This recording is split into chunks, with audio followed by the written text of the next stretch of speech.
તો માનનીય મેયરશ્રી જશે, સ્ટેન્ડિંગ કમિટી ચેરમેન અહીંયા રહેશે કામો માટે, કારણ કે લોકોના કામો માટે સતત પ્રવાહ અહીંયા આવતો હોય છે. એ અનુસંધાને માનનીય મેયરશ્રી સાઉથ કોરિયા જઈ રહ્યા છે અને આ દરખાસ્તને રાજ્ય સરકારમાં મંજૂરી અર્થે અમે મોકલશું. સરકાર મંજૂરી આપે ત્યારબાદ માનનીય મેયરશ્રીનો પ્રવાસ થશે. આજરોજ રાજકોટ મ્યુનિસિપલ કોર્પોરેશનની સ્ટેન્ડિંગ કમિટીની વિકાસ કામોની બેઠક હતી. આ બેઠકની અંદર કુલ 39 દરખાસ્તો રાજકોટના 18 વોર્ડના વિકાસ કામોની દરખાસ્ત હતી.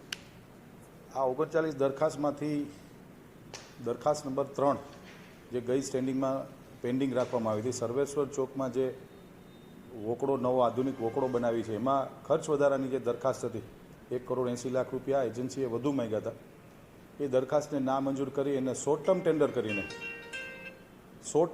કરીને સ્ટેન્ડિંગ કમિટીમાં રજૂ કરું અને ચોમાસા પહેલાં એ કામ પૂર્ણ કરવાની દરખાસ્ત આજે એ દરખાસ્તને ના મંજૂર કરીને નવી રીટેન્ડર કરવાની પણ આજે મંજૂર કરવામાં આવેલ છે. કુલ મિલાવીને વાત કરું તો 55 કરોડ 64,79,000 જેવી માતબર રકમના વિકાસ કામોના ખર્ચે વિકાસ કામો માટે આજરોજ રાજકોટ મહાનગરપાલિકાની ભારતીય જનતા પાર્ટીના શાસકોની સ્ટેન્ડિંગ કમિટી હતી ને, જેમાં 55 કરોડ જેવા અંદાજિત ખર્ચના કામો મંજૂર કરવામાં આવ્યા છે.